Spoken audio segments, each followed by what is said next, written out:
Hello and welcome to Queer Abbey, a weekly chat show that is performed, recorded, and produced by yours truly.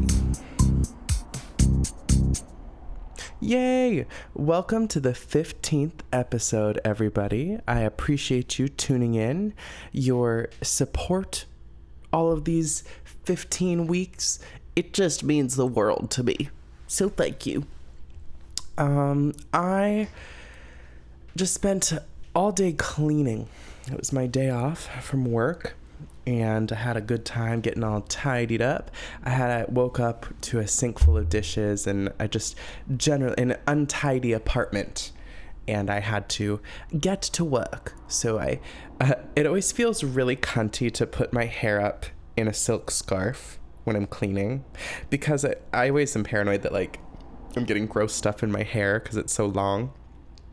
So that feels nice, and to clean the floors and do all the dishes and tidy up the bathroom and everything. And then I took a nice shower, and that's my little ritual for rejuvenating myself is cleaning my apartment and then cleaning myself. I think I've talked about this before. So it felt nice to have the time and space to do that today. Yeah, it's so good, once again, to live alone. I am really getting into the cycle of when I need to clean, when it's just me residing in this place. And it's so nice to know that things are going to stay clean when I do that, you know? It's just a very basic pleasure that I really enjoy. Grateful for this. Last night, I did something a bit out of character. I usually go to and from work and not too many other places. I'm a little bit of a homebody sometimes, and I almost never go to the bar unless it's like a special request from somebody that I like. Then I will go out and have drinks, and I always have fun when I do. And in fact, I have a tendency to overcompensate, and because I only go out once every couple months, I'll go a little crazy when I do. Anyway, once kind of recently, and then again last night, I went out to the bar by myself and just had a good little gay time. I went to one bar and got a little drinky, and then I walked kind of far to this other karaoke bar that was nearer to my house, about halfway home. And then I got several more drinks and saw somebody that I know. My friend from school was actually the KJ guy. And so that was really fun to see them and say hello. And I sang Love Potion Number 9, which is a song that I really enjoyed, just a cute little blues song. And I actually did a good job, I think. And it felt nice and wholesome to feel good singing in front of people and celebrating everybody else. There was some really good singers and some really just funny folks up there singing karaoke. I love karaoke so much. I think it really brings out the best in people when we entertain our friends and embrace being silly and performative and fun, you know? So I'm really glad that I did that. I got kind of drunk, and I had ordered some Italian takeout while I was at work earlier in the evening, and I forgot that I had tiramisu in my purse this entire time. I took it from work, and I was just gonna go home, and then I on a wild hair decided to do my little bar adventure.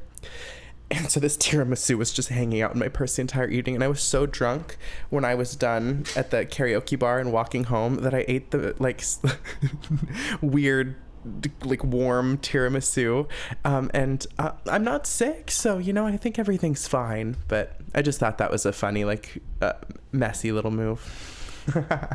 Eating the sloppy tiramisu that's been sloshing around in my tote for 4 hours.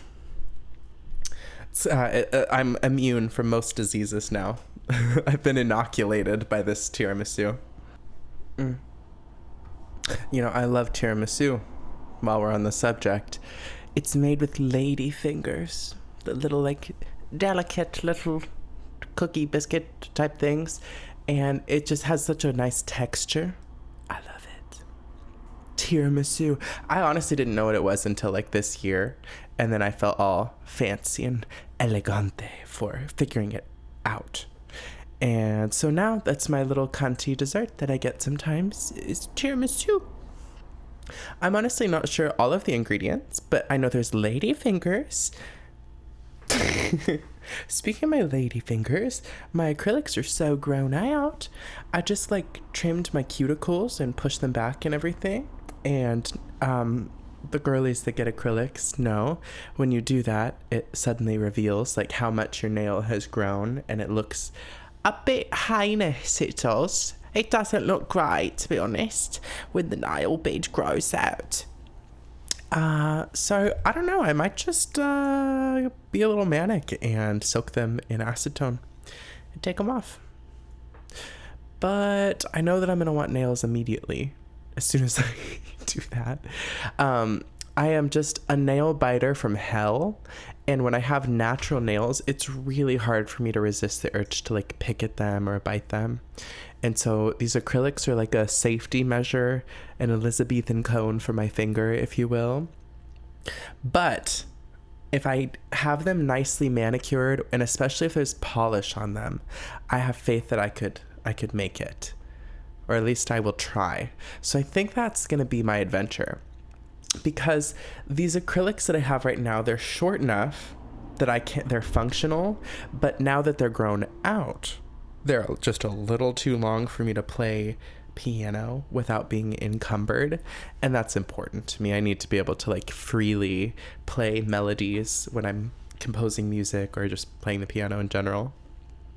So anyway, I used to always just love like, I don't know, like applied cosmetics and like acrylics. I'd think like, why would you want a natural nail when you can have like a synthetic nail that looks perfect? But the feeling of living in it and the acrylic growing out and knowing that I have to go get it redone, that's the only drawback.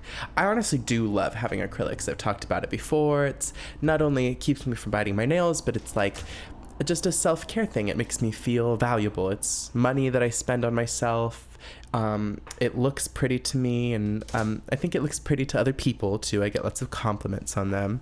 So for all of those reasons, the acrylics are lovely. However, I've begun to fantasize about, what if I was a natural nail bitch? What if I had strong natural nails that grew past me fingertips, that were strong and shiny? Maybe I apply oils to them to aid in their strength and shininess. That could be me. Who knows? But maybe not. It has not been my track record so far in life. I wonder if nail biting is genetic too, because my mother and also my paternal grandfather that I know of are both real bad nail biters too. And it could just be like a social thing, like I'm mirroring the behavior because it's something that I saw, or maybe it is more intrinsic than that. It's like a stress response. I know that's at least partially true. However, yeah, I sometimes wonder if there's a genetic component that makes people have that nervous habit, or makes them prone to that. Maybe that's just me trying to escape my disgust over this habit that I really can't kick, you know? Like it's a genetic disposition. Oh yeah. It's kind of a paradoxical thing that we face in life. Like, do I think, therefore I am? You know? Do I have these habits because I just cannot free myself from them? Is it a matter of willpower, or is there something outside of me that produces this stimulus that, you know? Getting a little bit wackadoodle time, but if that makes sense, you know? Are people just victim to their own sense of custom, their own rituals? Biting my nails is just what I know how to do, you know, when I'm bored or nervous. I notice that I do it when I consume particular types of media. Like, this is really specific and random, but when I watch RuPaul's Drag Race is a time that I'll like blank out, because it's like such a comfort show for me. I've been watching it for a long time and through lots of stressful times in my life. So I'll find myself like just getting completely absorbed in watching it and like disassociating basically. And then I'm like gnawing my thumbnail off, and then I realize, and I'm like, oh. But it's like, okay, well, I just keep going after that. So, what an interesting thing to be curious about, right? Our own habits and things that we feel that we can't escape from. It reminds me of a tarot card, to be a little witchy about it. The devil. The devil in the tarot represents the things that we are addicted to, the things that are, for, lack of a nicer way to say it, that have control over us, that we feel enslaved to. And it's interesting to consider what our chains are made of, That's the question I was asking just a little bit ago. Do we just make the chains up, or are they made of real iron? Oh, who knows? All we can do is just keep on keeping on and doing our best. It's good to ask these questions, but at the end of the day, we must just move forward. No matter the circumstances. Let's get into a little advice, shall we? Enough about the devil.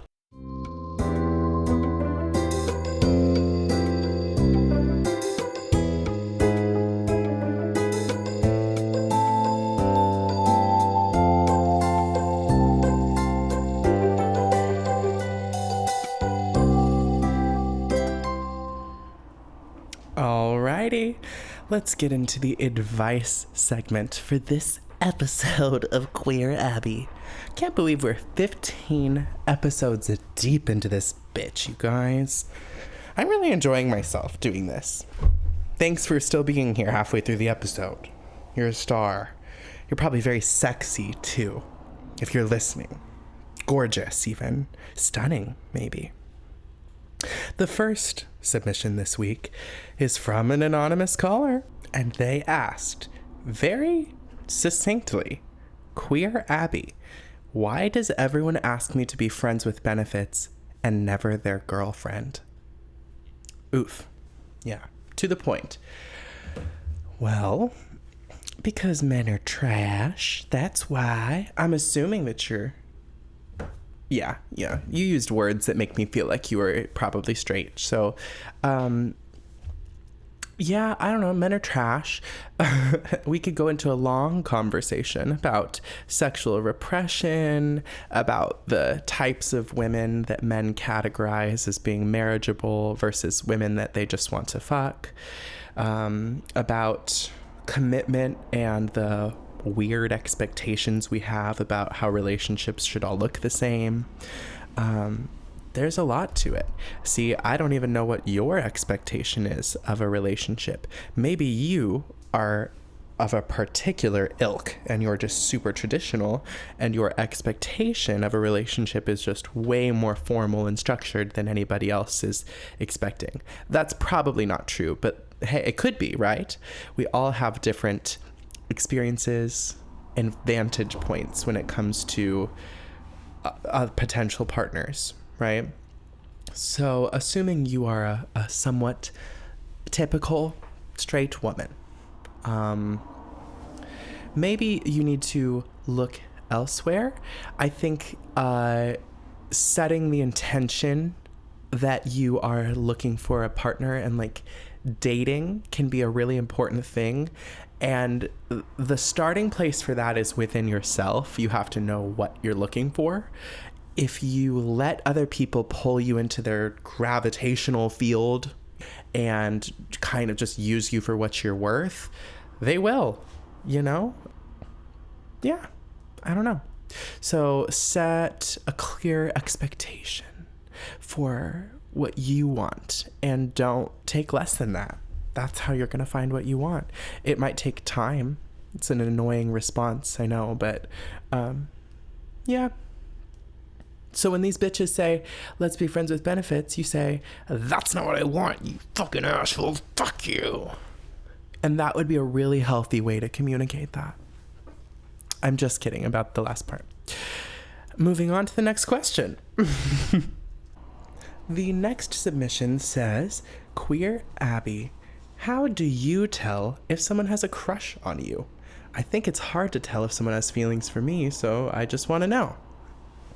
All right, that's a good question. I would consider myself fairly good at recognizing when people are signaling to me or like seem attracted to me. There's like a length of staring that really translates to, I think you're pretty, if that makes sense. So I'm not sure what your presentation is and how you identify, because it can change there. Oh. Okay, back there, please. It can change, right, depending on your presentation and your social context and all of that.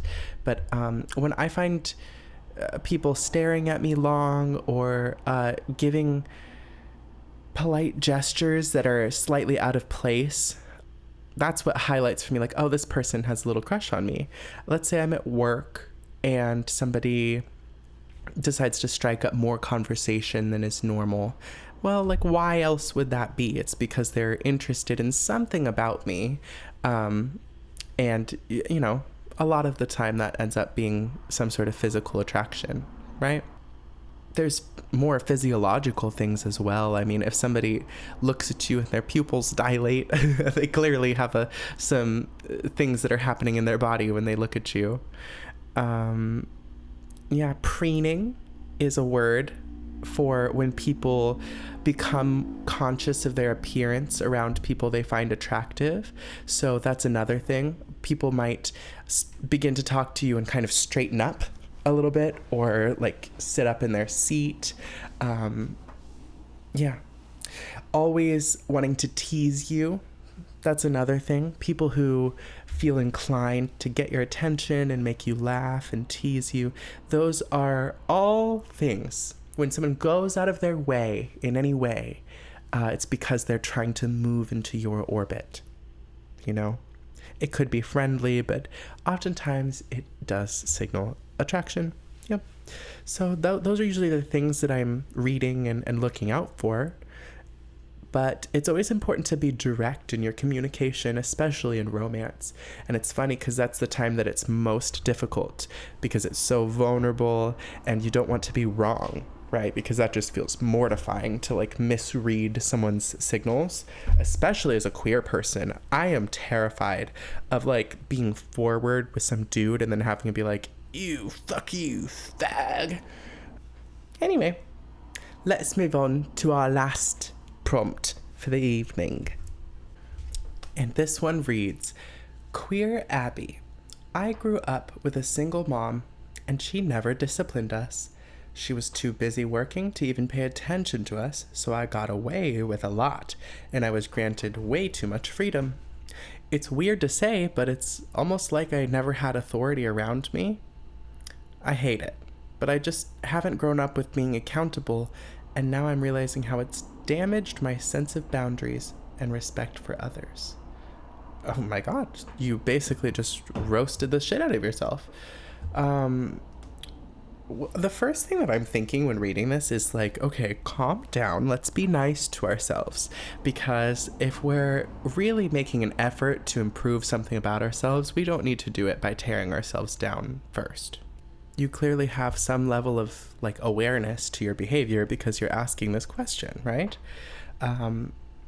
It sounds like you're also aware of why you might lack structure and a sense of like authority over yourself because you just, you know, had sort of an amorphous structure to your childhood. And I really relate to this. I mean, I also had parents that were not supervising me really hard and didn't give me many rules, didn't like invest a lot of time in like the day-to-day aspects of parenting.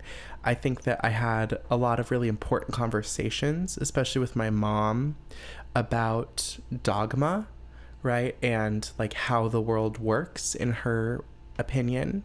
But when it comes to like how to have a schedule, how to get a job, how to be consistent, and especially setting that example, that was also not something that I had.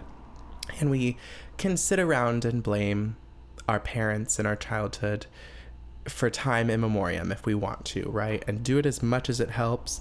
I'm glad that you're not coming at your single mom with resentment, because obviously that's a difficult position to be in.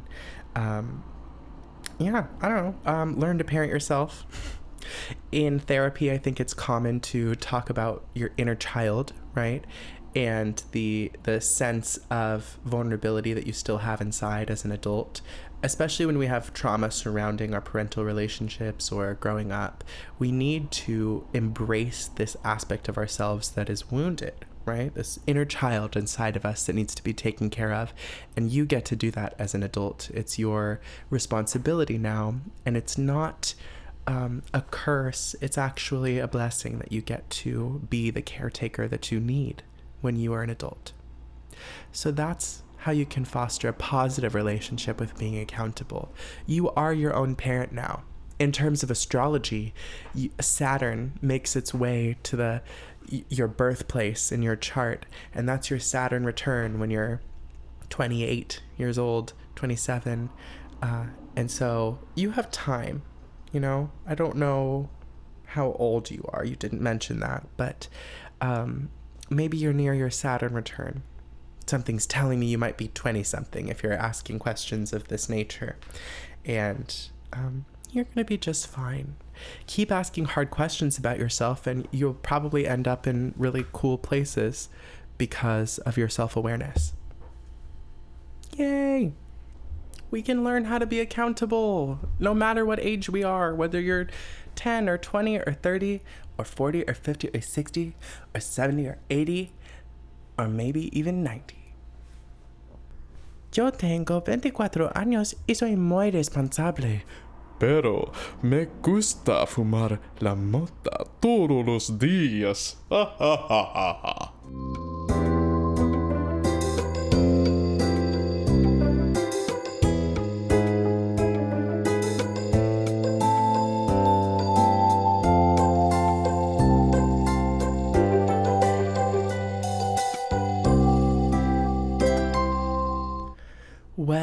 Well, as always, if you are interested in being featured on Queer Abbey, you may submit your story to the anonymous inbox that is linked in the episode description. We are interested in all of your questions, qualms, quandaries, and the like. You know, so don't be shy. Go ahead and reach out. If you felt like it, you could also reach out via email. That's queerabbey@gmail.com. queerabbey@gmail.com. Or you can send us a voicemail if you felt so inclined at 503-567-2053. Now let's get into arguably the best part of this show, which is the musical spotlight. I'm delighted to share with you music from an artist that has already been featured on this podcast. This is a new release from Payette, or somebody who is a cohort of mine named Ryan. This is a collection of works, an album that just came out, and they're a week and change ago. They're working really hard to promote it too. There's all sorts of really cool artwork and merch coming out. So go ahead and check out their Instagram, which is Payette Band. I can link the song and their Spotify in the episode description, and you should really check them out from there.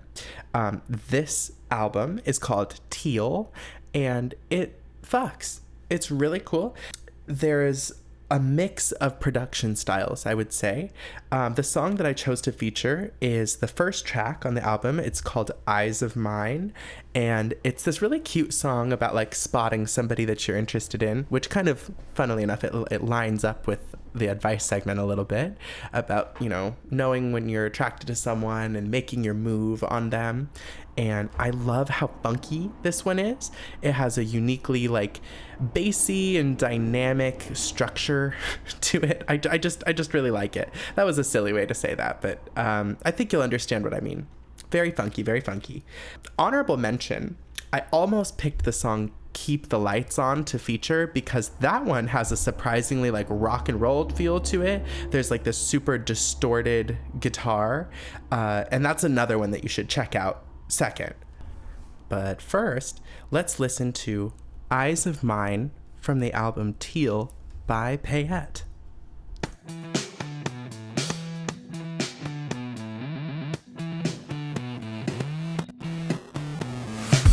I saw you there in the corner with a corset on, with your green hair rolling to your favorite song. Did I see you smile, or was it a trick of the light? It lingers on my mind all night. So I'll make my way to you, and if I confide that you're my type, baby, that is not a lie. These eyes of mine, they don't divide, baby. You are who I like.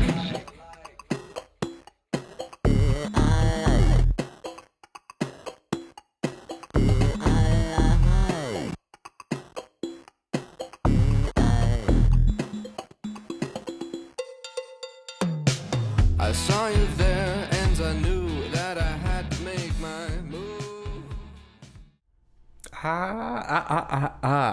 That song is such ear candy, and it's a very catchy melody. So I hope that you enjoyed it as much as I did. That was just about a snippet of the song. You should listen to the full thing by clicking the link once again.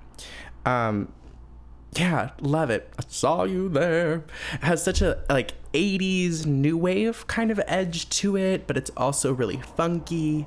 I love how the vocal sits in that mix. It's mixed really nicely. All of the percussion hits perfectly. It's yeah. The baritone of Ryan's voice works really well for that kind of vocal style. And overall, I love it. Congratulations to Payette on another successful release and some cool music coming out. Well, that's about all I've got for you, babes. You know, that's all we're really going to talk about this week. We've got some advice, we've got some new music. It really slaps. I talked about some pretty mundane things as well. But that's all right, babes. I hope you have a good rest of your week. Yeah, I'll see you on Sunday, next Sunday. And until then, let me have a gay old time, alright? Yeah, alright, my darlings. Ta-ta.